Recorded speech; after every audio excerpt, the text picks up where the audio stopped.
Hello there. Welcome on back. This is part 2 from Healing the Divine Arch. And I'm Zola, and this is for the T4S. Yeah, thanks for coming on back. So we were working our way through chapter 1, and this is a continuation of that.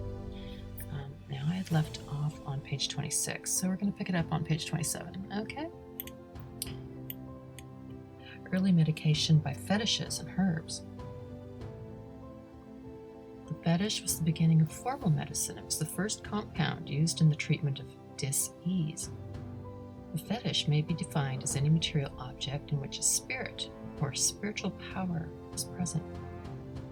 The fetish was some natural substance which by its appearance or peculiar properties appeared unusual, or it was bone, stone, or wood, crudely carved into the likeness of some creature or some ceremonial object or sacred relic. Most frequently, a fetish is composed of several magical or non-magical elements: pebbles, feathers, hairs, bones, twigs, beads, and has special virtue because of certain rites performed in the assembling of the parts, or because the particular pattern composed has traditional sanctity. Commonly, the fetish is either worn on the person or placed in living quarters as protection against malignant forces. I'm going to interject here real quickly and say that, I had someone that was coming around, like they'd somehow managed to get into the building and they'd be at my front door. It was really creepy and really disturbing, and I wanted this dude to like F off, okay? He was really fixated on me. And I was talking to this shaman that was mentoring me, who was down in California, and I was talking to him about it, and he said, your totem animal is this, and I'm sensing that this other dude's totem animal is this. He said, so this animal is afraid of that animal. So he said, make a drawing of this animal that's one of your totems, and place it facing outwards into the hallway on the inside of your door. And when he comes in his astral form, for example, if he's trying to enter your dreams and stuff like that, it'll drive him away. Now, I know that all sounds maybe to some people like ridiculous, but you know what? I did it, and it totally worked. So, that's really interesting stuff. Anyways, fetishes made from small objects and from herbs were sometimes swallowed. They were even inserted under the skin to increase their efficacy. This is probably the earliest form of medication. Herbs were originally used as fetishes only, but as time passed, they were chewed or they were boiled and the brew drunk, not for the sake of its chemical action, but in order that its spirit might thus be captured and held. Through trial and error, it was gradually discovered that certain of these plants were more effective than others, and some ailments responded to one herb and some to another. Thus, a pharmacology was built up. Magic was the motive. Medicine was the result. The evolution of fetishes is an interesting phase of the history of magical practices. As nations refined their beliefs, the fetish gradually changed into the amulet. Among the Egyptians, there was a wide variety of amulets: small figures of gods, goddesses, sacred symbols cut from stone or molded from clay, baked and glazed. These figures were pierced so that they could be hung around the neck on a cord. So great is the number of these little charms found in the ruins of Egyptian towns that they must have been worn in profusion, many by a single person. It's very interesting because one of my guides had told me to take his sigil, like the symbols that represent him, and carve them on a stone and wear it. So, I've come across references to this kind of stuff a couple times now, and I just think it's really interesting. I'm going to quickly, people that were worshiping Seraphis, and there's specific images and things like stuff that you can make into an amulet that's supposed to be able to invoke him, right? And what they would do with it is they would wear it while they were dreaming, while they were sleeping, and they would use it for dream inculation. Which is actually a form of It's like being a dream yoga, and basically what you're doing is you're consciously heading out into the astral so that you can meet whatever deity or being or whoever it is that you're trying to contact, and you can consciously meet with them face to face and have a conversation. And I've done this, and that stuff is actually real. So yeah, this is like science, but it's like mysticism, but science is mystical and like magic, isn't it, when it works, right? And it's also connected to our spirituality. So yeah, it's just very interesting stuff. All right, anyway. The amulet was a charm of protection against various evils. The theory of its use was that any spirit or witch that attacked the wearer would be, oh, there you go, see, would be confronted by the likeness and power of a protecting deity. So yeah, like that man that was fixated on me that I was talking about, I mean, you know, he was like a shaman himself as well. Not the one that helped me, but the other one that was showing up at my fucking front door. It was driving me crazy. And he was... It's funny, I've had a lot of run-ins with like magic kind of people like this, right? And yeah, so when he tried to come to me in the astral, he was confronted by my totem animal or whatever, like this animal that was helping me out. Because yes, in the waking world, it was just a drawing that I'd placed facing outwards on the inside of my door, but because I'd invested it with spirit and energy and vibration, intent and purpose, it would call upon that spirit of that animal or whatever. It's very interesting stuff, and so it's very interesting also to me that this deity actually literally told me to make one of these kind of amulets, and he wanted me to carve it on stone and put it around my neck. And so here these guys are talking about the same thing, or this guy, this author. Anyways, we'll go on. The amulet was a charm of protection against various evils. The theory of its use was that any spirit or witch that attacked the wearer would be confronted by the likeness and power of a protecting deity. And then he goes on to write, the crucifix worn by many Christians is either a symbol or an amulet according to the motive of the wearer. If he believes that the symbol protects him in any way, the cross becomes like an amulet. Don't even get me going on the subject of Christianity. Fuck. I'm going to refrain from interjecting there and just continue reading. The amulet evolved into the talisman. This is a magical charm decorated with Kabbalistic formulas or mystical designs, calculated. I would also add in there, you know, also just symbols and glyphs and sigils and whatever that are invoking or indicative of the power and personality of whatever deity it is whose protection you're seeking. Calculated to protect the owner against physical or metaphysical hazards. It's usually metal, silver preferred.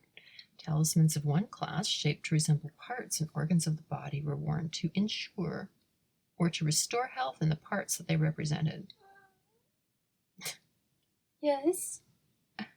Sorry, I don't know if you heard that or not, if the microphone picked that up, but my little honey is talking at me. Such talismans were sometimes hung in the temples or churches as votive offerings or as appeals for help. What do you want? Shh. In Oriental countries especially will be found a third type of talisman. These are small cases containing prayers or extracts from their sacred writings and are worn by holy men or those making pilgrimages to important shrines. Also, among Islamic peoples are many talismanic jewels beautifully inscribed. A small charm in the shape of an open hand is a favorite among the Arabic nations. It represents the hand of Fatima, daughter of Muhammad. Don't get me going on Islam either. But okay, continuing. It may be well to note that in considerable volume, charms are manufactured for use in trading with savage or, what's the word? Not civilized, whatever, tribes. These fetishes, primitive people. These fetishes include most of the desired types. those popular in different districts, and all are made according to the best native specifications. These charms are made in England for use throughout the colonial empire, and the traveler should remember this. Remember, this book was written a long time ago.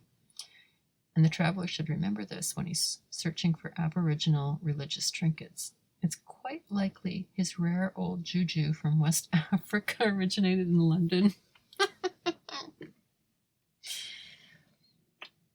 Origin of the relic. It's only a short step from the talisman to the holy relic. This important object in modern religious practice also had its origin in the world of the witch doctor. When the primitive slew an exceptionally powerful animal or killed a renowned warrior in battle, he would keep some part of the body of the vanquished, that he might in this way gain strength from its spirit. Frequently, the witch doctor's magical instruments were formed from human or animal bones. Bowls and drums made from human skulls are to be seen on Tibetan altars, and decorations of bones adorn the fronts of the witch doctor's huts. Buddhism makes much of relics, and the tooth of Buddha in Calcutta is the object of annual celebrations. A parade through the streets to the Temple of the Sacred Tooth was once held for my benefit. He says in brackets, most Buddhist shrines have been built over the remains of great arhats and small reliquaries containing bits of bone or the ashes of some saint are carried about by both the priest and the laity. As in the Christian faith, these relics are believed to have the power to cure disease and bestow sanctity. When European kings grew weary of bestowing the royal touch for scrofula, and by the way, that just made me flash to, here's another example, right? But when, I don't know, I can't remember. Hitler had this particular flag. I'm just going off the top of my head here, but he went through this ritual with his troops where he would he'd be holding on to the original flag, and then he would touch the flag that then these soldiers were coming up to him, and it was like this royal touch. That's what these guys are doing.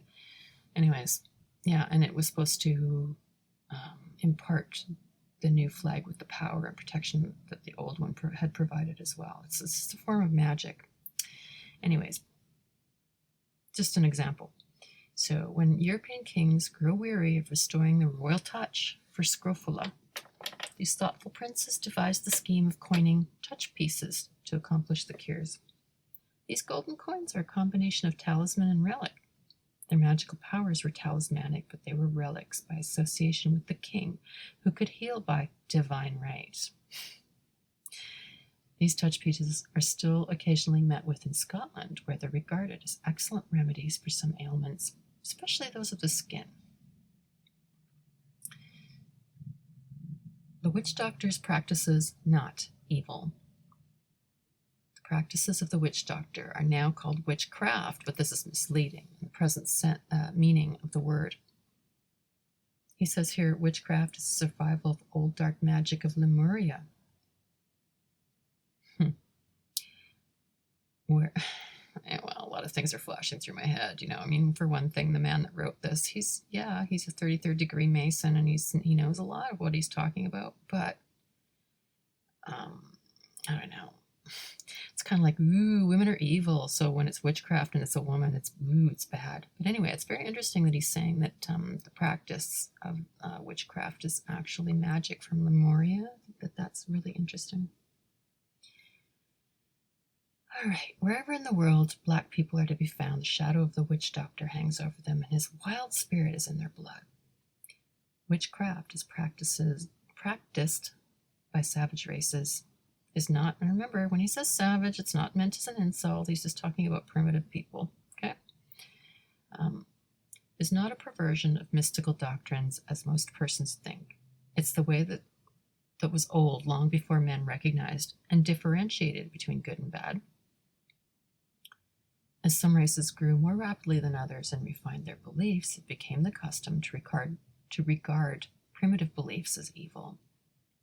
If this is sound theology, it's not a very enlightened attitude to assume that the priest of any cult other than your own is the servant of the devil.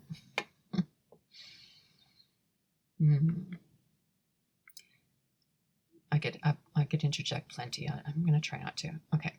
Believing that disease was a spirit wandering about in the night, seeking for something to afflict, the witch doctor was faced with a delicate problem when he forced such a spirit out of his patient. If the spirit was left without habitation, it might reasonably resent its condition, attack the entire village, destroy the inhabitants and their flocks. So the spirit had to be kept happy, even when deprived of its victim. There was only one way. It had to be coaxed into finding a new abode, one as desirable as possible. An old method was to select a scapegoat and sacrifice him. Oh, great, so the goat gets to die. Anyways, sacrifice him for the good of the whole tribe. I don't think that you should be killing animals just because of, I don't. They could have built some kind of a talisman or something instead. You know what I mean? They didn't have to kill an animal.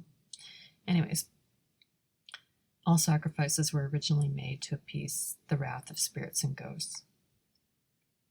Another way was to capture the spirit in some fetish and leave. There you go. Another way was to capture the spirit in some fetish and leave the charm where another would find it.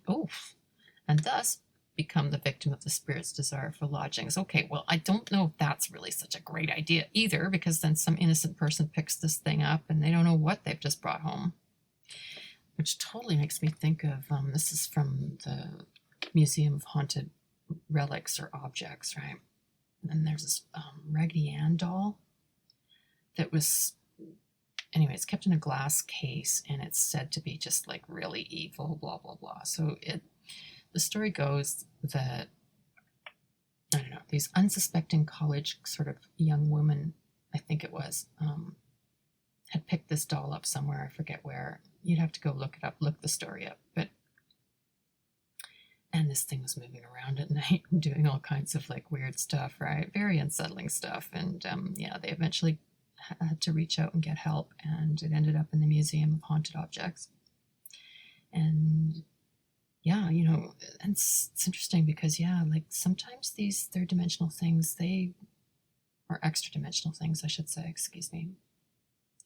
Yeah, some of them, these beings, right? They're not like us. They're not human. They weren't born. They never died. They're not like us, but they have real existence. And sometimes they want somewhere to lodge themselves. Yeah. That's like, where is that? Norway or Greenland? I think it's Greenland. Anyways, where they will actually build around like these granite boulders. They'll take the road and go around rather than go through it, because it's occupied by a spirit that they don't want to piss off. So, I mean, this stuff is all over the world, and I've seen evidence of my own, from my own life experience, that this kind of stuff is not like woo-woo. It's actually real. There is something to this. It's very easy for somebody who, thinks that their way is most superior and everybody else is a savage, and so they look down their nose, and that's because they haven't actually experienced something like this for themselves. And it's very different when you actually experience it for yourself and you realize it's real. Kind of changes your paradigm, right? Changes your world. Anyways. Okay, so we'll continue here. It says, this might not seem exactly ethical, but self-preservation was the law of the wild, so whoever found the fetish had to find his own way to get rid of the unwelcome guest. I don't think that's very ethical to do, but anyway. The reputed power of the witch doctor to assume the forms of various animals and birds probably originated from his use of masks and costumes. I've got to interject. I don't know, man. I've heard some stories of people who, from First Nations kind of people, and like skinwalkers, right? Some of these really powerful witch doctors or shaman or whatever you want to call them, maybe they really do have the power to shift their shape. We don't really know, so yeah, maybe it originated from his use of masks and costumes, but it's interesting because materialization follows intention and energy and vibration and frequency, right? So if you really believe, I mean, for example, and I don't think that this is bullshit either. You know, this has to do with really metaphysical, quantum kind of physics. So it's interesting because we're back to that whole thing about like science is actually magic and spirituality combined, right? Thinking of an author who was writing about, these people, that's from Dune, and they would take something called spice, and with it, what they were really doing is they were visualizing another part of the galaxy and matching the frequency, and then when they do that, they're able to teleport there, boom. And so they were the ones that were driving these guild ships and transporting other people and cultures or whatever around the galaxy. That was their special power. Anyways, there is something to all that kind of stuff.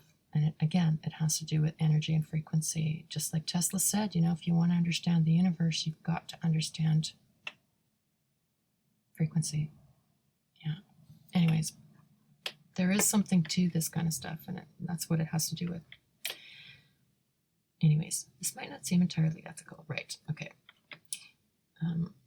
This belief spread. And again, this is the power of the witch doctor to assume forms of various animals and birds. I mean, like, for example, right, think about bilocation, right?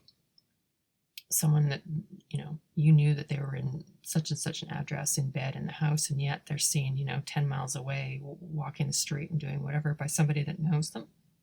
So, and that's like a projection or a thought form out of body, right? Their ka, their essence, their animating force left the body and went out and materialized somewhere else. And I know that it's possible for that form definitely to transform into other to assume the form of like animals or birds and so on, because that's something that I've done as a dream yogan. Like, you can change your form at that, but I don't know, like, if it's possible to literally change that physical body that's sleeping in the bed. Can you actually change that? I don't know. It's interesting. It'd be fun to debate it with somebody, talk about it. Anyways, this belief spread to every corner of the earth in universal acceptance of werewolves. We're tigers, we're bats, and we're owls. Well, I've heard there is something in terms of these dog men.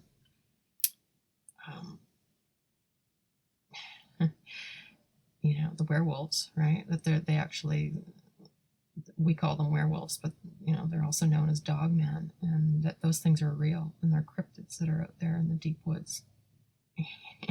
And they can also they've also been seen inside of suburban like cities and stuff. So I just think that the magical and the mysterious or alternate dimensions and realities are actually not something that's really far away and unattainable. It's actually as close as a blink of an eye, or there's a thin membrane that perhaps separates us from these alternate realities.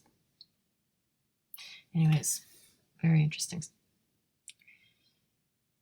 The form assumed by the witch doctor was determined by the local attitude towards animals and the fauna in the vicinity, but the principle remained the same. Lycanthropy is folklore associated with the name of Lycaon, mythical king of Arcadia, who was changed into a wolf by Zeus, who was offended because the king made him an offering of human flesh. Well, that was a big mistake.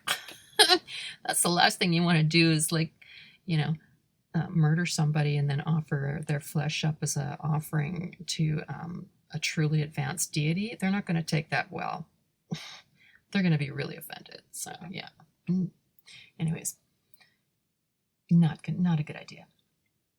In many myths, persons are changed into animals as punishment for evil deeds, but in most cases, these merely signify that the animal nature dominates vicious people and they become human beasts. Yeah, the thing is that most animals are not vicious. And, well, okay, think of a hippo. They're terrifying. They're the most dangerous animal in Africa. Okay, so, yeah, some animals are very, very dangerous, but Again, most animals won't attack you unless they're provoked, or you provoke them.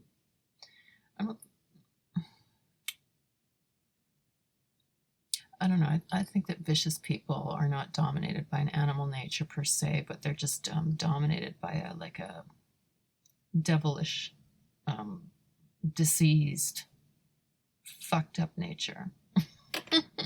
And they become like human beasts. Okay. Anyways, carrying on. Accounts of lycanthropy do not imply that the physical body of the wizard or witch changed into a wolf, but rather the soul or the double of the sorcerer, there you go, assumed the appearance of the wolf. What was I just saying? Okay, anyways. A story reached me recently about a weir owl in one of the American government Indian schools a few years back. The story is vouched for by a participant in the incident. Several boys were sleeping on an enclosed screen porch when they were awakened by a screech owl that in some way had gotten through the screen. The boys immediately decided that it was a weir owl and attacked it with shoes and sticks, finally killing it. The Indian boys then dressed and took the bird into the forest nearby, and then traveled some 3 miles to the house of the suspected witch. As they approached, they heard the old woman howling and crying out as if in great pain. They threw the dead owl on her front steps and returned to the school. The next day, they learned the old woman was dead. All agreed they'd killed the witch.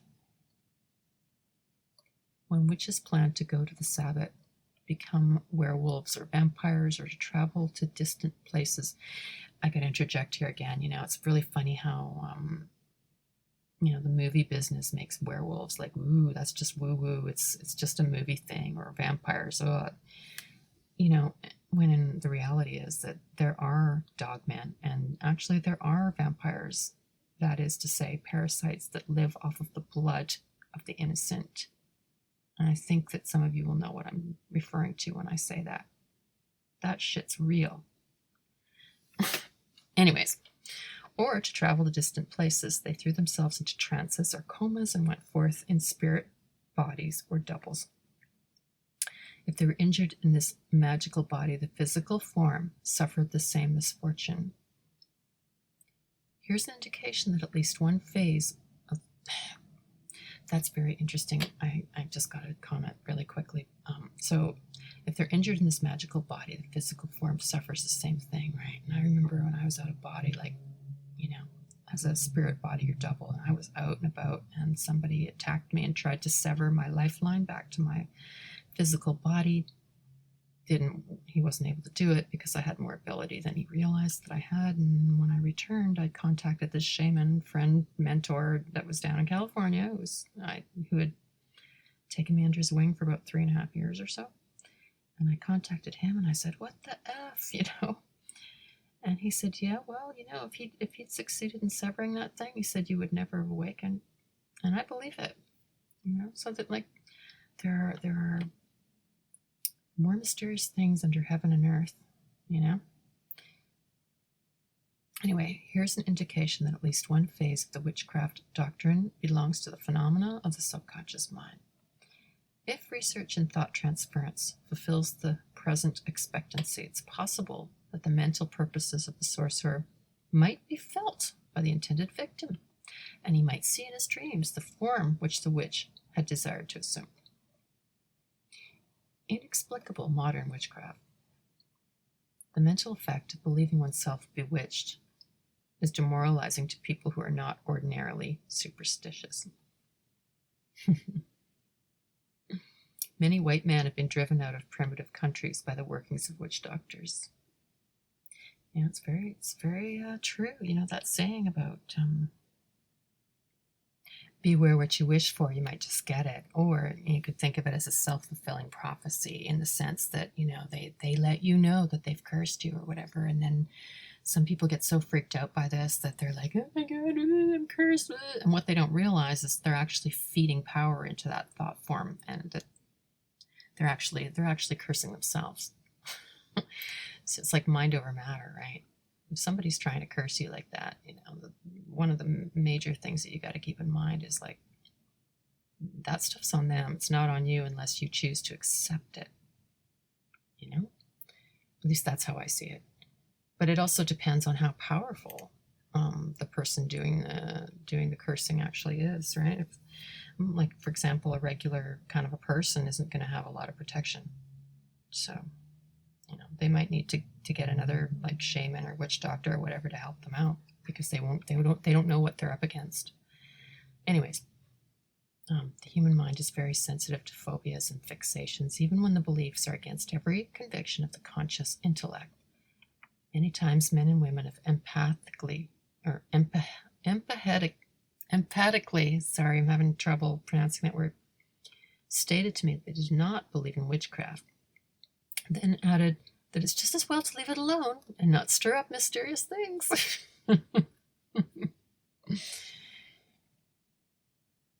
A planter returning from Java told me that to excite the animosity of the natives was a serious misfortune.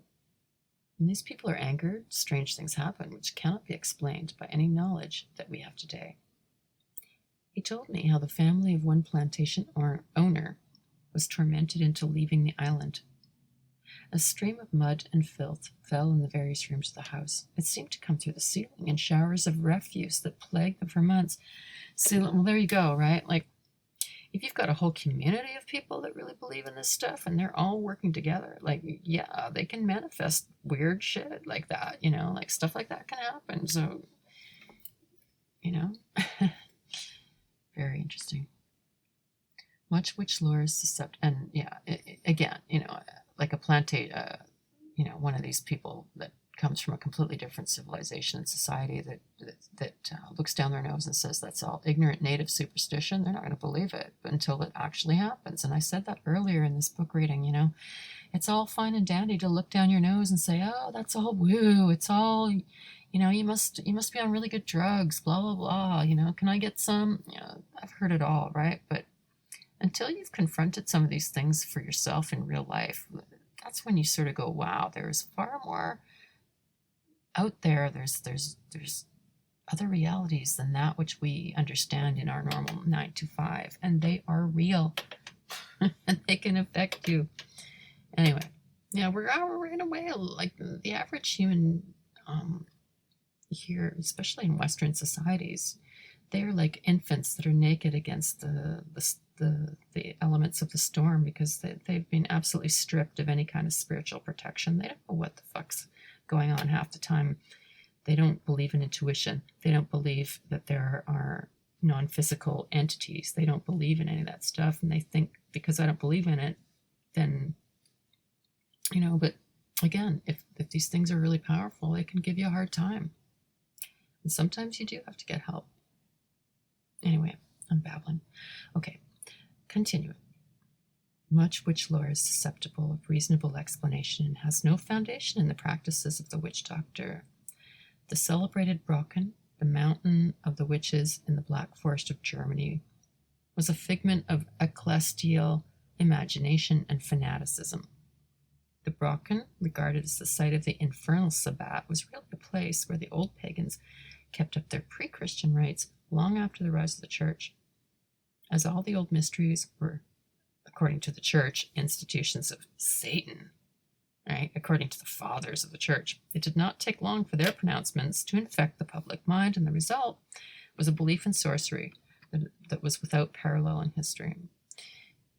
So, in other words, they incited a riot and stirred up the townspeople against a bunch of poor fucking old women and men who just wanted to be left alone to practice their pre-Christian belief systems, and they were hounded and tortured and tormented and probably murdered. So, yeah. Lovely. Thank you, Christianity. Anyways, don't get me going on Christianity. Thus we see that the jungle hut of the savages witch doctor together came forth sciences and superstitions, arts and artifices, spirits and sprites, ghosts and goblins, faiths and fetishes. Like the fabulous banyan tree of India, whose branches fell to earth and, taking root, became trees in their turn, the primitive magic of the witch doctor extended itself throughout the world. Most of the respected beliefs of modern times are but a refinement of his old doctrines. It would seem that we also owe to this jungle sorcerer the discovery and first use of intoxicating beverages when he found that certain herbs affected his mind and made easier the trances that he needed in his ministry. I want to interject right there because, I'm thinking of, for example, ayahuasca. No, thank you. I don't think I could.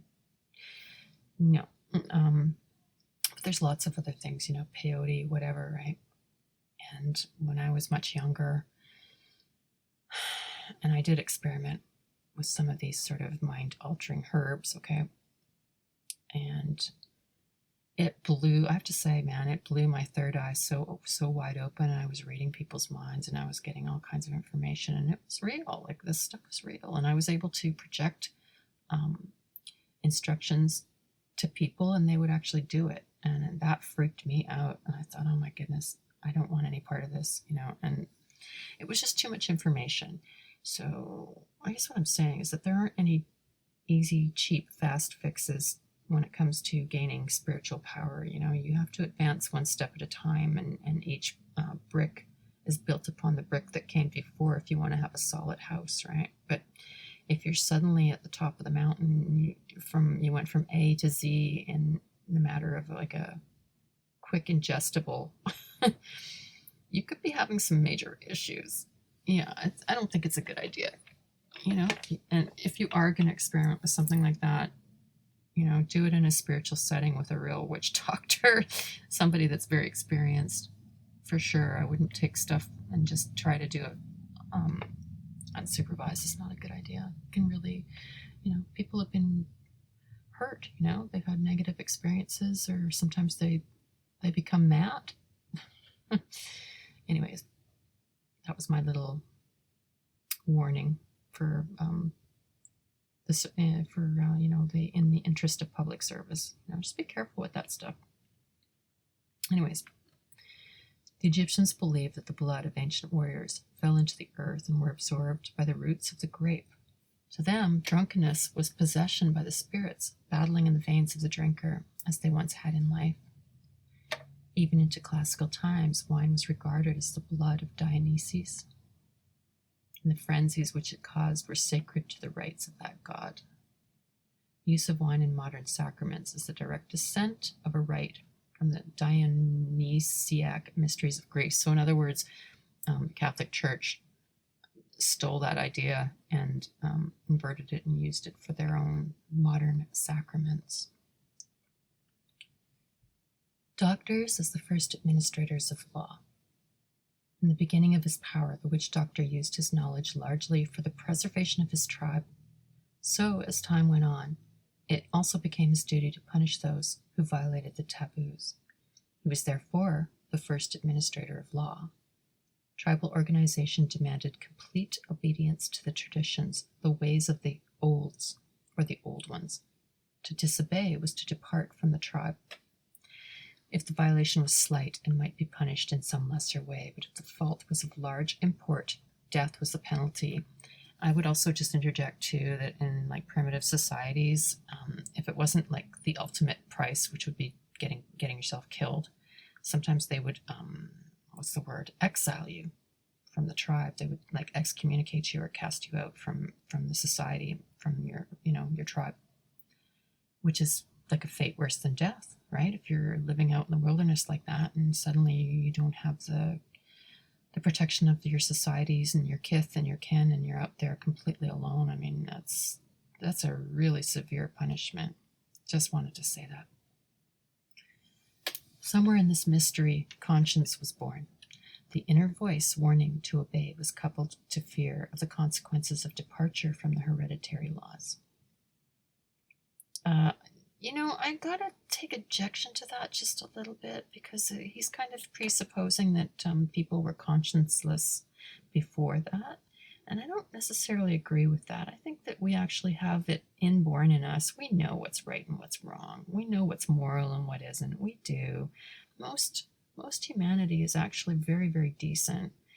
Yeah, we have like, what is it, 10-11% that are total psychos and beasts in human flesh that are almost not even human. Okay, there's always some exception to the rule, but on the whole, I think that most people are actually really decent, and they do have an inner voice. not warning them to obey, but simply an inner voice that lets them know right from wrong. And that's a different thing than what he's saying here. But anyways, like, I'm not saying I agree with every single point that this guy makes. I think he has a lot of really good points.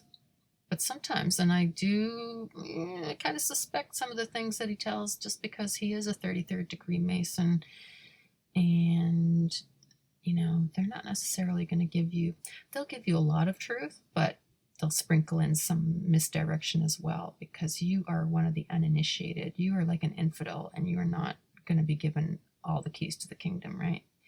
Some of it has to be kind of sussed out through personal experience and so on, and being able to connect dots and so on, so they're throwing out breadcrumbs here, but sometimes they leave out really vital bits. So just, when you read this stuff, use your discernment. Continuing, the supernatural powers attributed to the witch doctor played an important part in the development of conscience. Yeah, maybe for some. I don't know. Anyways, for it was believed that he could tell the thoughts of men and the schemes in their hearts. In The Emperor Jones, a play by Eugene O'Neill, the wrongdoers punished themselves by their own sense of guilt. In long ago times, the witch doctor gained the credit. We know conscience as a kind of fear that will defeat a man even if he's immune to other forms of punishment. Conscience was the firstborn of taboos. Maybe for more primitive souls, perhaps, it started to teach them. But again, I don't know. I still think personally that inherently human beings are inherently decent and good, and they will always choose what to do, what is right. Yes, there are some really low individuals who just behave like beasts and so on. Yes, there's no doubt about it. They just got a way longer row to hoe than other people who are much more advanced. It's like a spectrum. Somewhere in the long ago, the witch doctor came to realize the fuller possibilities that his position offered. Because there was no evidence of honesty in the universe about him? What? I disagree. You know what? Vibrational fields, magnetic fields don't lie. So, but anyway, no incentive or example to direct the course of magical arts, he was tempted to use his mystical powers for his own gain. Okay, so that is what I just said, that, out of the entire 100% of humanity, there's going to be that 11% or whatever it is. Maybe it's only 1%, but there are going to be the ones that are like the sellouts of humanity, that are weak, that are like bestial like that. Yeah. Anyways. So for these, it was natural that these types of sorcerers should exploit the fear and respect in which they were held, and thus make themselves master not only over the spirits of his people, but their bodies as well. Well, I mean, look what happened in Jonestown, right? That was a total, experiment in mind control, and, that Jones guy was like screwing people, not just, so he was master not only of their spirits, but also of their bodies. So, there's an example of a really evil black kind of a magician, right? Anyway, whatever wealth the tribesman had finally came to him in payment for his numerous services. The witch doctor seldom aspired to be chief. He was content to rule the rulers. That gave him added protection for himself. Oh yeah, because, right, the ones that really want to manipulate and rule, they love to rule from behind the throne. Anyways, and in the natural course of things, he was inevitably inspired to make friends and influence people, because he could and did curse his enemies, make spells to bewitch them, transfer disease to them. These were ways to so intimidate the poor savages that they were afraid to refuse any of the magician's wishes. Yeah. So we're talking mental, emotional, and physical slavery. Okay, so of course there's always going to be some people that are evil that are going to take advantage of that sort of thing. But you know, a truly advanced soul is not going to do that. So keep that in mind too. By their fruits you will know them, right? This development complicated the practice of the reputable witch doctor and vastly increased the prestige of the unscrupulous practitioner. It was now necessary to fight one spell with another, and the primordial man, through most of his life, was either bewitched or under treatment. The witch doctors had many an occult battle among themselves, vying with one another to concoct infernal brews and diabolic enchantments. And you know what? If you are there listening to this and you're kind of sneering and going, "Oh, please, it's all in their heads." No, it's not. Like this kind of, yes. And that's partly what we're witnessing today in this world. Is there is this battle between, you know, the forces of positivity and the forces of pure negativity, evil, right? Like there are black magicians and there are other kinds of magicians or sorcerers or witch doctors, whatever you want to call them. People that have true occult power, that stuff's real. And they do vie with one another. And there is like a fight going on. And so, yeah, it's very interesting stuff. Anyways, this was the beginning of those strange evil practices that were to chill the hearts of Europeans for more than 1,500 years, when the witch cult was revived in the opening centuries of the Christian era. In Africa, the missionary and the witch doctor are still struggling for control over the soul of the dark continent. Okay, this is kind of annoying because, first of all, you know, the missionary from the Catholic Church, you know, who's coming in to struggle for control over the soul of the dark continent. And they called it the dark continent not because they're black, but because they felt that they were in spiritual darkness. Okay, I just want to say that, all right? But they had no business going into Africa to try to do that, right? But, I mean, the Vatican, Catholicism, that stuff was a program of mind control. And at least the witch doctors lived in their communities. And I think, again, you know, most people are decent. I think that for the most part, these witch doctors were actually really reputable people that were trying to do the right thing for their communities. So, you know, if I was there, I would rather be going to my witch doctor. Thank you very much. All right. So anyway, he continues here. A converted native appeared for help recently at one of the mission stations. So what that really means is someone that got brainwashed by the control thing. But anyway, I'm sorry, I'm interjecting. I'll try not to. Okay, the old gods were angry because this man had joined the new faith. A demon had appeared in the house and was tormenting the Negro and his family. The evil spirit had hair like whiplashes and beat the converts with its head until their bodies were masses of bleeding welts. What did the missionaries do? Well, what could they do? They were representatives of a faith that has long taught miracles and the casting out of devils, but these well-meaning men lacked the power to perform even one small miracle that would benefit this afflicted family. And I just have to interject, I'm sorry, but I'm not surprised. You know, anyways, the use and abuse of magic. Some degree of primitive ethics is nearly everywhere present in the forms of witchcraft that exist in our world today. Perversions of magical powers are regarded with general disapproval, even by remote African tribes, and hatred for the witch doctor, suspected of evil practices, is now quite common, even among his own followers, for the processes of growth are at work everywhere in nature and in human nature. And again, I would have to say, you know, that this hatred for the witch doctor suspected of evil practices, even among his own followers, well, yeah, and that's because most people are decent. And they can see that kind of bullshit and see it for what it is and be like, no, that doesn't work. You know, you shouldn't be doing that. Anyways, the Vodun, or Voodoo, tribes of Haiti abound in witchcraft and wizardry, being of African origin, but a clear line is drawn between the use and abuse of magic. And I agree. I think that there should be a clear line because, that stuff is real. It can be very, very powerful and very effective. And if you're using it to harm people, you need to face some consequences.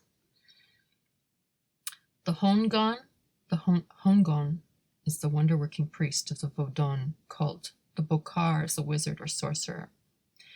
In his recent work, The Haitian People, James G. Leyburn writes, "A respectable Hongon will not permit himself to dabble in evil magic, destined to bring misfortune to somebody else. But such work is the stock and trade of the Bokar, who knows the dangers of his profession, yet is willing to run the risk for the sake of high profit." Well, there's always got to be a few people that are willing to sell out everyone else so that they can profit. And those people are headed for the outer darkness. Anyway, okay, I think this is the last bit. It's called Devil Dolls. One of the most common forms of black magic based on old beliefs are the devil dolls. These are small images of a person carved from wood or merely made by stuffing cloth with straw or sawdust and drawing the face of the victim on the knob representing the head. I've had opportunities to examine a number of these dolls, and in a few cases, photographs of the person against whom they were to be used had been cut out and pasted on the doll. This practice is founded in the belief about masks and idols that the victim is attached to the doll by the sympathetic magic of likeness. I got to interject. It's actually got more to do with the sympathetic magic of, the vibration, the vibrational frequency. If you can tune it to that person's vibrational frequency, then it's going to be attached to the victim. Okay. But to further assert the effectiveness of the devil dolls, it's customary to include in their assembly something that's belonged to the object of the intended sorcery. A strand of hair or fingernail parings are first choice, but a bit of clothing or a piece of a shoe will do. Thus is the living victim further bound to the doll by the psychic effluvium remaining in bits of his personal belongings. I gotta interject, that stuff isn't woo. It's not. One of the things that I used to love to do when I don't know, you could still find bookstores. They seem to be vanishing, but I'd go into old cult bookstores or, for example, antique shops that are just stuffed to the rafters with really old stuff, and you'd open yourself up and then wander around to feel the energies. And I'm telling you, after 20-30 minutes in that kind of environment, because of all the residue and the psychic effluvium remaining in the bits of these personal belongings, like he's described it there, that stuff, it gives you such a headache. It really does. So, and there's nothing wrong with purchasing secondhand things. Just give them a good cleaning when you get them, and they're fine for the most part. And as you're physically cleaning them, you're spiritually also envisioning, if there's anything attached, you need to leave now. Like, it's not your place anymore. Get out, And if you do that really consciously, you clean all that effluvium off and it's fine. Okay? Anyways, with the doll completed, certain rites are performed over it. Yeah. Some of those rites would just be things like, they're basically aids to help you focus whatever intention it is that you're putting into the object. So it says here, the magical powers of nature invoked to aid in the evil work. Then the doll was variously tortured. Pins were stuck into it. Cuts were made in the arms and legs. Red-hot irons were put against its body. And at last a knife or pin was thrust to the region of the heart. According to magic, the victim, regardless of distance, suffers all the pains that are inflicted on the doll, and with the last thrust of the knife or pin, he died. When Catherine de' Medici brought the Ruggieri from Italy to be her sorcerers, she learned from them the secrets of the devil dolls. This Queen of France went so far as to break these little effigies on a miniature rack in order to increase the suffering of the enemies they represented. It was a common belief that she disposed of many people in this way. There was a troubled moment in France when one of these dolls was found made to represent the Queen herself. From the court of Catherine, it's a long way to some little pueblo of the American Southwest. But here, the devil dolls are still to be found, performing their same weird duties. as in the case of an Indian woman who, jealous of the skillful fingers of another rug weaver, made a doll and broke its hands, thus to destroy her rival's skill. The fear that savage peoples have of being photographed or even painted rests in the belief that any harm that may come to the pictures will react on them. They do not even like to tell their names, nor will they give to strangers intimate personal belongings unless they're certain of the individual's integrity. Yeah, the man of today's civilization feels that he's outgrown the magic of the primordial world. When he hears of hexing in Pennsylvania, voodoo in Louisiana, or of an outbreak of witchcraft in New Mexico, he smiles indulgently, wonders how such things can even be in enlightened times. His belief is sincere that in the newer and saner way of life he has left behind forever the chanting and the drums. But he cannot escape hearing them. The very basis of modern jazz is the African rhythm. The response to it is mankind's reawakening to old, very old memories. The modern world is young. The jungle is old. The jungle ways were once our ways, and they're not easily forgotten. Within each of us lingers something of the older magic. Somewhere in each of us, the old ways are calling us back to the dance and the drum. If science fails us, we seek again the witch doctor with a strange, deep confidence that magic cannot fail. Though we deny miracles, we live each day in full expectancy of the miraculous. Sober reason is our outward boast, but our inner conviction harkens back to the wailing chant of the witch doctor. We deny him with our tongues, but in our hearts, we still believe in his magic. He's part of our racial heritage, part of the blood and bone of our kind. Many a proud edifice of modern learning is but the lengthened shadow of a jungle den where witch doctors of old burned the bones of the great cave bear, so that ghosts could come and hover in the smoke.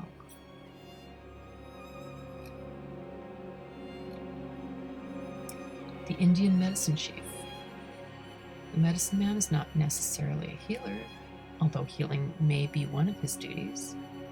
The Indian has long applied the word medicine to any mysterious force which is beyond his understanding. Primarily, the medicine man is a holy man, or shaman, one who can speak with the spirits, knows the ways of the gods. The more advanced medicine man who specializes in healing has, in addition to his magical powers, some knowledge of medicine and surgery. These pre-seers are also masters of hypnosis and mental suggestion.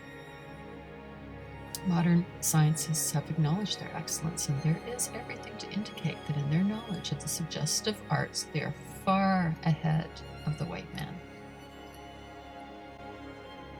Sitting Bull was one of the most celebrated of the medicine priests, and those visions enabled him to surprise and annihilate General Custer's troop of the Little Bighorn. And that concludes Chapter 1. So, how long did that take? Oh, we're almost to the top of the hour. Very good timing. All right, well, I hope that you guys enjoyed this first chapter, and thanks for your time.